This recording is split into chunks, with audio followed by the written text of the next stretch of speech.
All right, welcome back to class. We are going to go over what we did. Just a second here.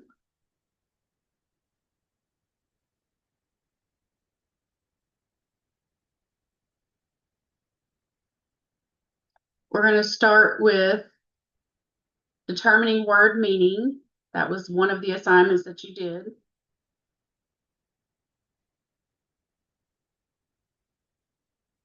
I'm going to start out with this test example. It says mountain lions are also known as pumas, cougars, and panthers. They are large brownish cats that live in many different habitats. These can include deserts, swamps, and forests. They prefer to be hidden rather than in the open in order to surprise their prey. What is the meaning of the word habitats as used in the passage? Is it A, groups, B, places, C, patterns, or D, countries? And they have given us the answer down here, B. The word live in the second sentence and the example in the third sentence are clues that habitats are places where animals, plants, and people live.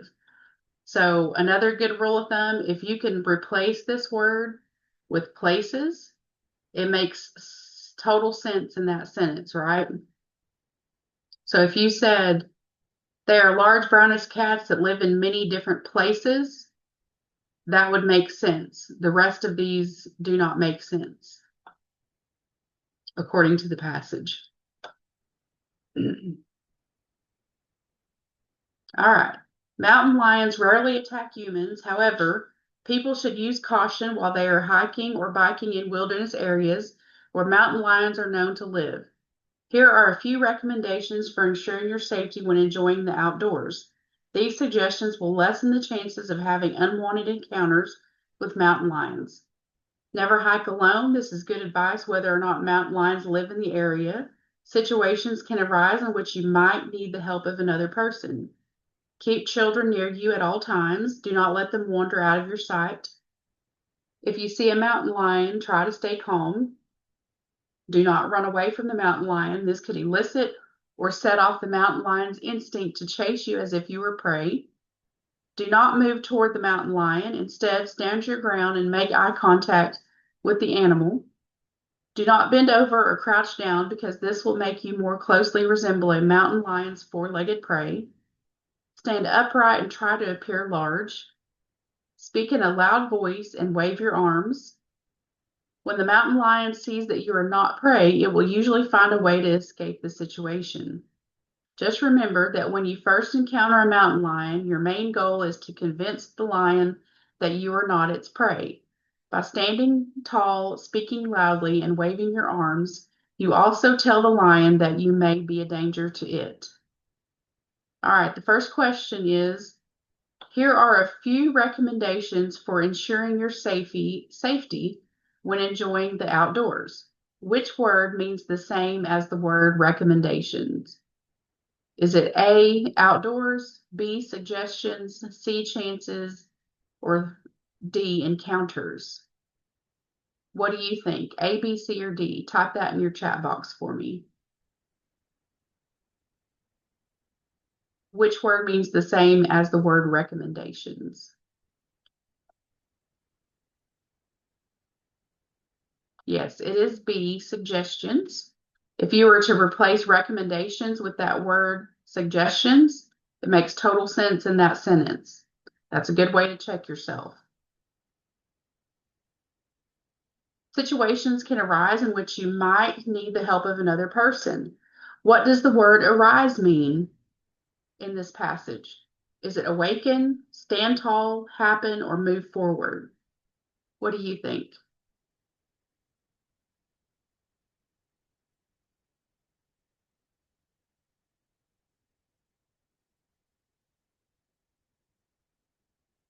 Okay, it is C, happen. Situations can happen in which you might need help.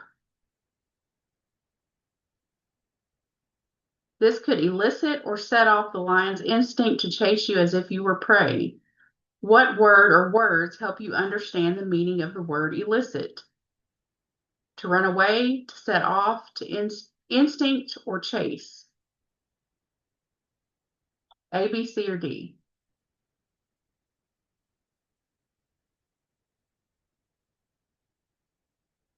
That's right. Remember how we said in our lesson, a lot of times the definition is separated by punctuation. In this case, it is listed in within commas to elicit or set off. Do not bend over or crouch down because this will make you more closely resemble a lion's four-legged prey. What does the word resemble mean?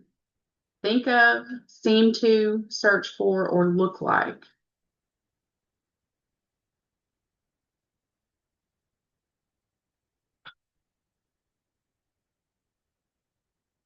Right.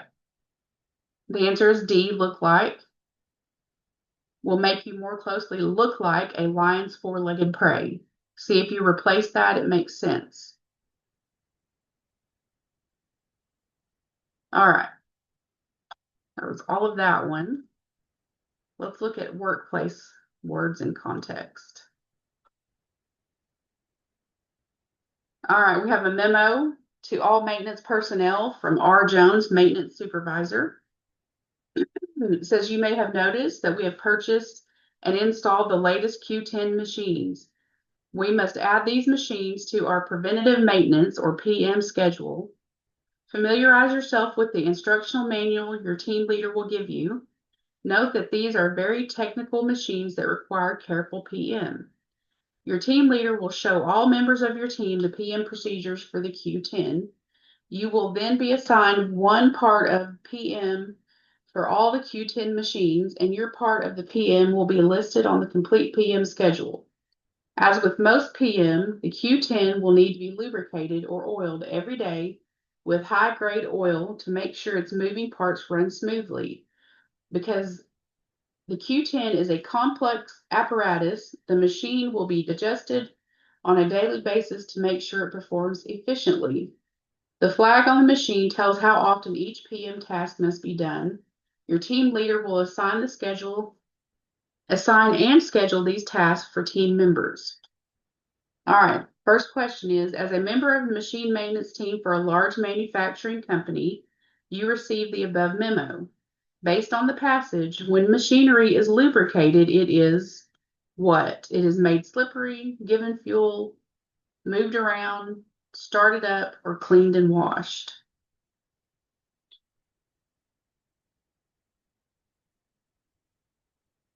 Okay, what does oil do? Lubricated, it says in the passage, it must be lubricated or oiled. Same thing. Oil makes things slippery. Okay. A section of the memo explains that you must make daily adjustments to keep the apparatus performing smoothly. What is the meaning of the word apparatus? Is it schedule, oil, team, flag, or machine?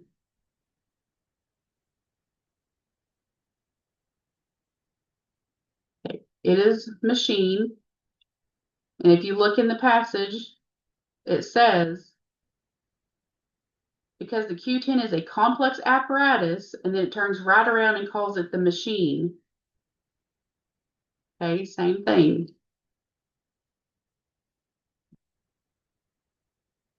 All right, we have an employee questionnaire here. It says, thank you for applying for a job with Big Breeze Wind Energy Company. We are delighted that you want to work in the exciting field of renewable wind energy. Before completing the full detailed application, there are a few important things we need to find out about you regarding your qualifications. Please answer the following questions by checking yes or no for each item. Return this form to the Human Resources Administrator when completed. And here's the questions. Do you have acrophobia, fear of high places? Do you have experience and or training in computer systems monitoring? Do you have experience and or training in computer troubleshooting and repair? Do you mind working outdoors in all types of weather? Do you mind driving in all types of weather? Do you own your own car or other vehicle? Do you live within 25 miles of this facility? Do you have training in aerodynamics or airflow? All right, says you are applying for a position of wind power maintenance technician at Big Breeze Wind Energy Company. You have been asked to fill out the above questionnaire. Wind turbines are often several stories high. Why might having acrophobia disqualify you for this job? Is it because it is the fear of the outdoors? Because it indicates a lack of relevant experience? Because it is a fear of being in high places? Because it is fear of being outside during storms? Or because it is a disease that is often disabling? What was acrophobia? If we look up here, do you have acrophobia? And then in parentheses, they have the definition, fear of high places. So C would be your answer. Why might training in aerodynamics qualify you for this job? Is it because you have training in zookeeping, have training in system controls, have training in storm chasing, have training in airflow, or you have training working in high places? Why might training in aerodynamics qualify you? Well, what was aerodynamics? Let's take a look. Do you have training in aerodynamics, comma, or airflow? They're telling you what aerodynamics is. It's training in airflow. So your answer would be D, have training in airflow. All right. By finding out an applicant's qualifications, the company is learning what? If the applicant has the skills needed for the job, their family history, what the applicant wants for a starting salary, how long the applicant plans to stay at this job, or whether the applicant likes to drive. Yes, it's A. If they have the skills needed for the job. Okay, that was all on that one. We're going to skip that video and go to figurative language practice. Okay, again, figurative language, that's the use of words and phrases that are different than their usual meaning. We use the metaphor, it's raining cats and dogs. What we mean is the rain is coming down hard. Similes, always use like or as to compare two things. Metaphors, compare two things without using like or as. Okay, they simply say something is something. All right, let's look at this test example. It says, as waves of fog rolled across the meadow, Sam checked the faded map one more time. The map was his ticket to riches, and he had studied its markings carefully. Next, he looked around to make sure no one else was nearby.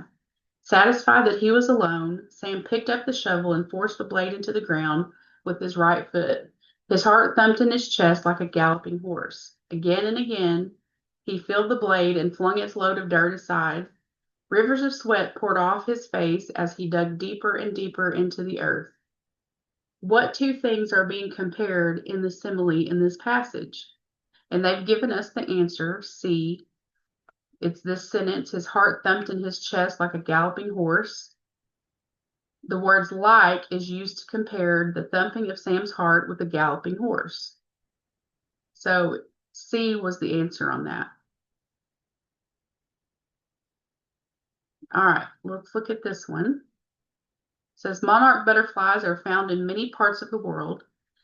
They are some of the most beautiful and recognizable butterflies in the world. These insects have markings of deep orange and black with dots of white. The vivid colors are danger signs to predators. Better not eat us, we're poisonous. Millions of North American monarchs make an amazing journey each year when the weather begins to turn cold.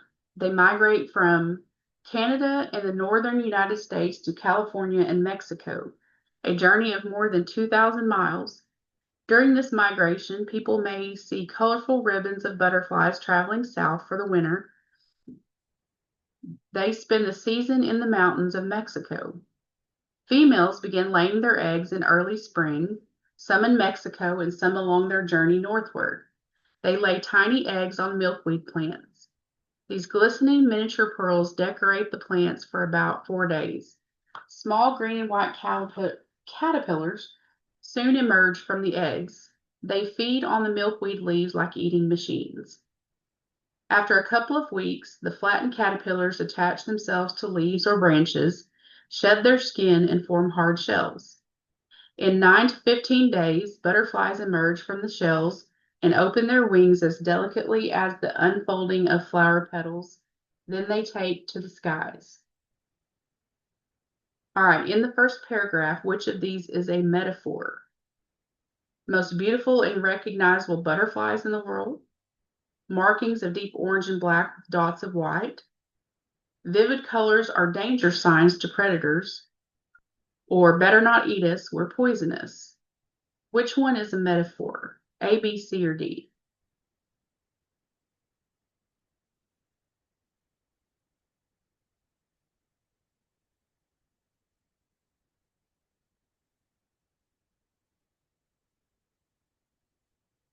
It is C.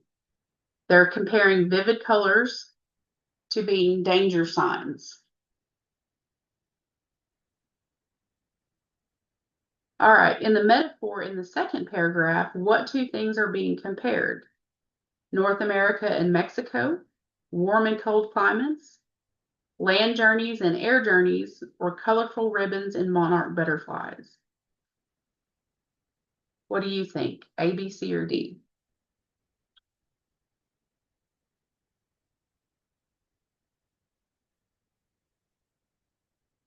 Okay, it is D. Very good. They are comparing colorful ribbons to what monarch butterflies look like when they're flying in the sky. Very good. In the third paragraph, which of these is an example of a metaphor? They lay tiny eggs on milkweed plants. These glistening miniature pearls decorate the plants for about 4 days. Small green and white caterpillars soon emerge from the eggs. I'm having trouble with that caterpillar word today. They feed on milkweed leaves like eating machines. Which one is a metaphor?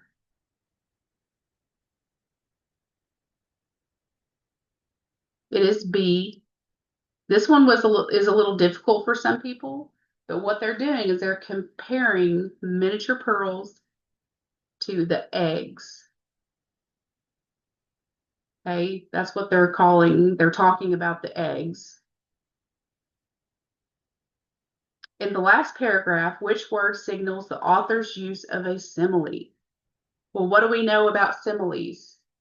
They have to use like or as, right? So the only option is A, as. Okay, that's all of this one.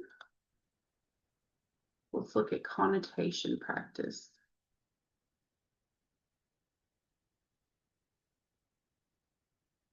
Okay, so we're going to talk about this a little bit more because we didn't talk about this very much in the lesson, but writers make choices about the words that they use. These choices affect the meaning and tone of their writing.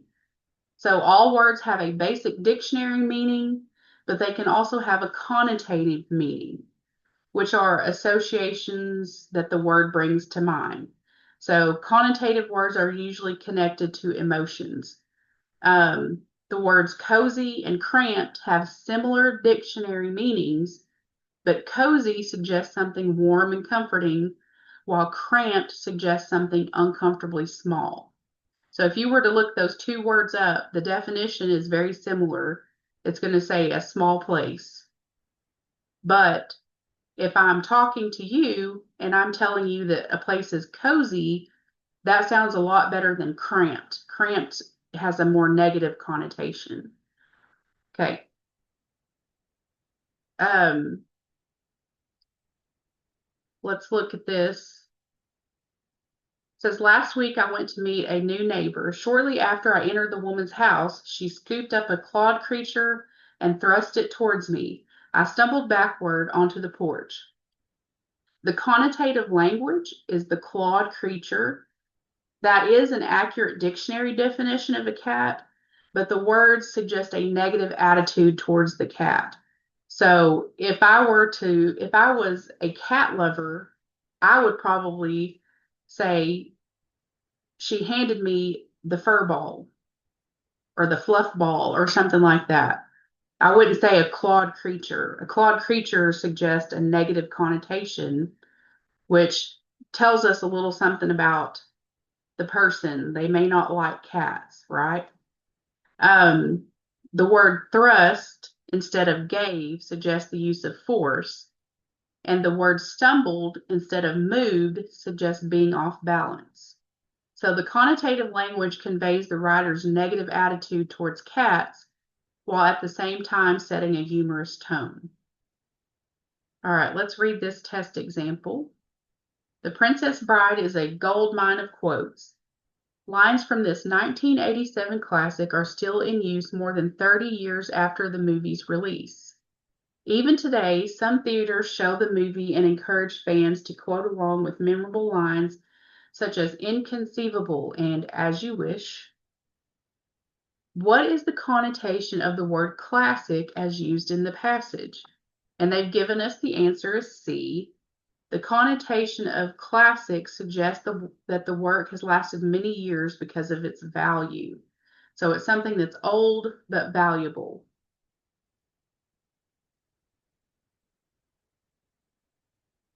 All right. Tragically, many small business owners in our town are trying desperately to fend off the corporate giants that want to take over our town. The latest example is the Happy Day hardware store, a family-owned store that may soon be forced to close because it can't compete against a huge national hardware chain. It's happening all over the country, but it doesn't have to happen in our town. Let's show the tough guys that we value our mom and pop stores. They are a part of our community. They are our friends and neighbors, and we won't see them defeated by a giant chain store run by strangers who do not share a history of affection for this place and its people. The big hardware stores have wider selection and lower prices, it's true. But are we willing to sacrifice our local store and the people who have served our community for decades just to save a few dollars? The big stores will come, but that doesn't mean that we have to abandon our homegrown businesses. Let's demonstrate the best in us.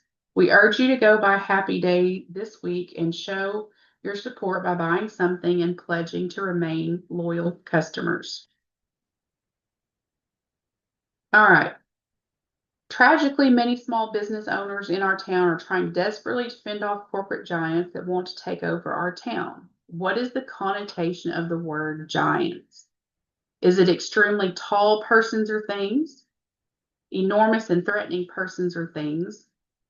Very talented and successful persons? Or large, strong fictional characters? What do you think? It is B. Very good. Enormous and threatening persons or things. So if you think about a corporate giant, they're talking about stores like, say, Walmart, Amazon. Those are known as corporate giants. So they can buy things in bulk and sell them cheaper, whereas small mom and pop businesses can't really do that. That's why they're threatening to small businesses. Excuse me. They're our friends and neighbors, and we won't see them defeated by a giant chain store run by strangers who do not share a history and affection for this place and its people. What tone is suggested by the writer's use of the word strangers? A humorous tone, a hopeless tone, a tragic tone, or a threatening tone? Very good. You guys are good. It's a threatening tone. Stranger danger, right? All right. But are we willing to sacrifice our local store and the public who have served our community for decades just to save a few dollars? What is the connotation of the word sacrifice in the third paragraph?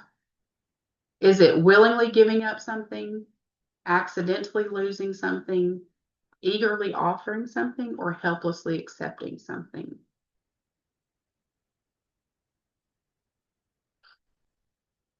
Yeah, it is A. The sacrifice, the connotation is you're willingly giving up something.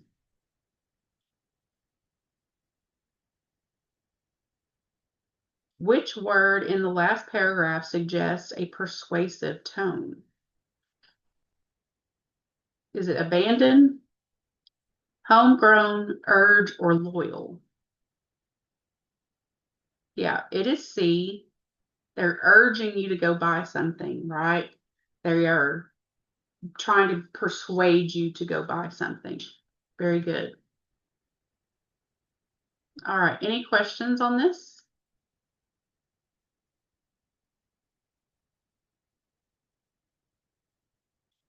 Okay, that was all of your assignments for the day. I did want to point out that when you see these, like I've got reading class one, Zoom one, that pops up in your assignments, if you've already joined, hold on just one moment. If you've already joined the Zoom, you do not have to watch these videos. These are just for people that missed them, that want to make them up. So if you see those like class one, Zoom one, and Zoom two, if you've already joined that day, the Zoom, you do not have to go back and watch those videos. Only if you missed them, because you're already getting credit for them. Okay, that is all that I had for today. So if you don't have any questions for me, the next time that we meet is going to be on Monday at 9 o'clock. And next week, next Monday, we're going to be talking about central idea or main idea, theme, and text structures. So I thank you guys for joining me today.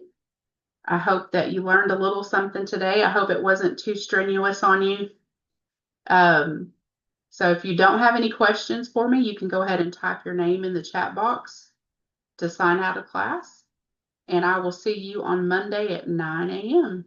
I hope you guys have a good rest of your week and a good weekend.